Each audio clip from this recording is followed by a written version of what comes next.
We have multiple Winnipeg Jets updates ahead of a huge stretch of games in the month of January. We have updates regarding Dylan Samberg, and we have many other changes that Scott Arniel has made. Stay tuned for all that in this episode. But before we get into it, folks, quick reminder, if you're a part of the percentage who aren't subscribed to the channel, it's the place to be for daily Jets content. We're on the road to 1,000 subscribers. If you're watching this video right now, scroll down, hit the subscribe button. If you're on Hattrick HQ, we're on the road to 10,000 subscribers, place to be for daily NHL content. So smash the subscribe button over there as well. But Darius, there's a lot to go over today, and the Winnipeg Jets are preparing for a massive homestand, an 8-game homestand, and they are the best team in the NHL right now. They've been rolling. The new year is upon us, and this team looks very, very good.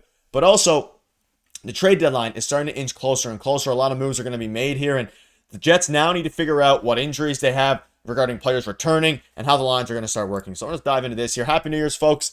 NHL Jets kick off 2025 with an 8-game homestand starting tonight. And it's going to be, we'll dive into the schedule and a lot of changes that have happened, but let's start with the morning skate lineup that happened today. So you have Connor Scheifele, Velarde, Ehlers, Nemestikov, Perfetti, Niederreiter, Larry Follow, and then, of course, Morgan Barron, Gustafsson, and Rasmus Kapari with Morrissey, DeMello, Stanley, Pionk, Hanola, and Miller here. We have a bunch of injury updates we'll go over in a little bit surrounding Dylan Samberg. We're going to start with the lines here today, and they're starting a huge homestand, Darius. This is going to be big for them. Obviously, we know how well they've been playing in general. They've been, the best team in the NHL throughout almost the entire season, aside from a week or two stretch there. But they prepare tonight. They have their morning skate here.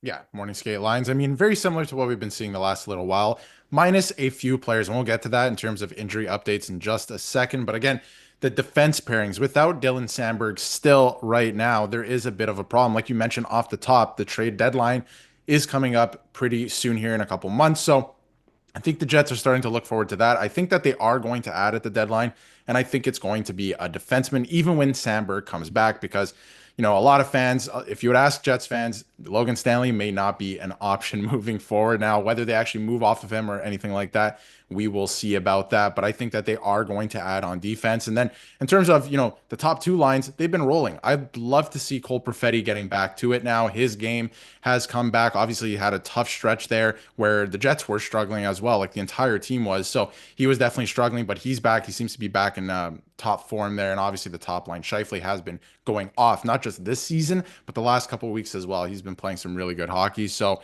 the lines are the lines. Obviously, they're dealing with a couple injuries, but as they get through this little stretch here in January, I think as we creep closer to the deadline, we're going to start hearing some rumblings about them adding on defense. Yeah, obviously a lot of moves are going to be coming, but as you look at Cole Perfetti, he started very well this season, went cold like the team did, and now he is back. The team is playing great. Top two lines are the same. So let us know below what your thoughts are on these lineups. And the big thing to look out for, again, is how that blue line is going to continue to play with a lot of guys missing. Obviously, Hayden Fleury and, of course, Dylan Samberg there. But regarding Dylan Samberg, good morning. You see this here where it looks like Dylan Samberg will join the Jets for the morning skate in a non-contact jersey. And when the injury initially happened, we covered it here on both these channels, we were thinking it was going to be a long-term thing. Maybe he'll be back for the playoffs. Maybe he'll be back later on in the season. He's starting to progress more and more with each day now. We're in early January, and again, he's not making, he's not playing tonight, or he's not near a return yet, but he's in a non-contact jersey. He's joining the Jets skate, and he's moving well out here. You can see from Mike McIntyre as he works his way back from a broken foot. Got to think he becomes an option as early as next week. Mason Appleton, Hayden Fleury injured, not skating. And, of course, you have Dominic Toninato and Dylan Coghlan projected to be healthy scratches tonight. We've seen a little bit over the past few years of Dominic Toninato. But, Darius, Dylan Samberg, an option as early as next week is shocking to me. Again, it's kind of just started to ear in that direction, so it's not necessarily shocking now. But from what we initially thought, a broken foot, which it was, his recovery has been extremely encouraging for, I'm sure, Jets fans. And to get back to the blue line that allowed them to have the best start in NHL history, winning 15 straight games to start the year, I mean, this is a huge addition. I still think they're going to add at the blue line, but getting Dylan Samberg back is almost like a mini addition in itself, even though I don't think it's going to stop Kevin Cheveldayoff from making further moves as the deadline approaches. No, I definitely still think a move is coming on the blue line, but I've been saying it since the start of the season. I think that Dylan Samberg is the glue guy in this defense pairing where, you kind of throw him in there on the second pairing and he kind of makes everything work, and every other line is kind of working because of the work he's doing on that second pairing with Neil Pionk to start the year. So he's been fantastic when he was playing this year. Obviously, when he got injured, the injury was looking a lot worse than what it turned out to be, right? So there was a lot of concern there, but he's coming back here and he should be back soon. How about that for a timeline, right? right? There was no real update up until now, and it looks like he might return as early as next week. So that's great for the Winnipeg Jets because not only are they playing great, but with him in the lineup, they're just that much better, right? So I think that's really good news for the Jets. I'm not surprised with the healthy scratches. Tonight, obviously, Mason Appleton, no timeline for his return yet, but he should be back. It's nothing, doesn't sound like it's too serious. And then Hayden Fleury as well sustained that injury right before Christmas there, so he might be back as well. But again, still dealing with some injuries. Fleury's out. Samberg's still out for this for the time being. So I think they're trying out different options. They're trying Hanola with Colin Miller, right? Like they're trying a bunch of different combinations, and I think that is to kind of see what they have in certain players come the trade deadline, so they know exactly who they want to add and where they'll be playing when they come to the Winnipeg Jets. So still think they're adding on defense, but it's good to know that there's a lot of guys on the way back from injury, especially Dylan Samberg, because I've been saying since the start of the year, I think he's the glue guy. You plug him into the lineup, he just makes everything work, it seems. So he's been fantastic. Yeah, and just look at the forward group here again.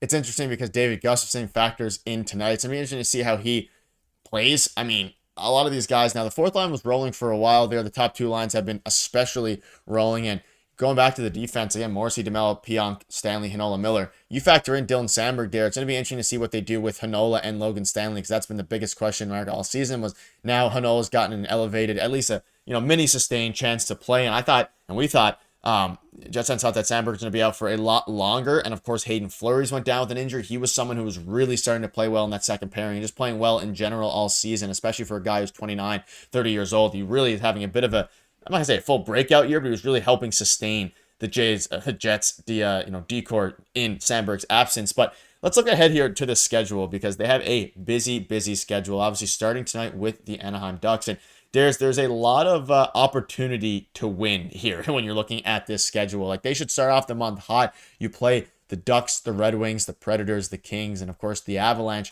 There's a lot of things going on here. And for a team that has played extremely well as of late, obviously sprinkling in some losses here and there, this is an opportunity for them to really get going, especially while they don't play on the road until the 20th of January. So show out in front of your home crowd, get healthy again, and then as the deadline approaches, see how you're doing after this month, because according to the report from Mike McIntyre there, Samberg could play as early as the game against Nashville a week or a few days from now. Realistically, I would suspect maybe a timeline of Friday or Saturday for them. And they do have a back-to-back, so you expect Eric Comrie to get in there at one of the points in next week's line of 3 games there. So a big opportunity for the Jets here.